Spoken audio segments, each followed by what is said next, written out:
tienes bruxismo, sigue estos pequeños consejos. Vamos a buscar algún punto de dolor y presionamos durante 15 segundos. Fuerte, no tenemos dolor. Después vamos a hacer pequeños círculos sobre los mismos puntos gatillo.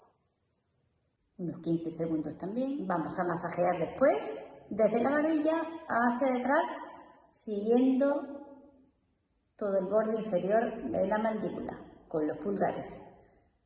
Hacemos unos 10-15 pases.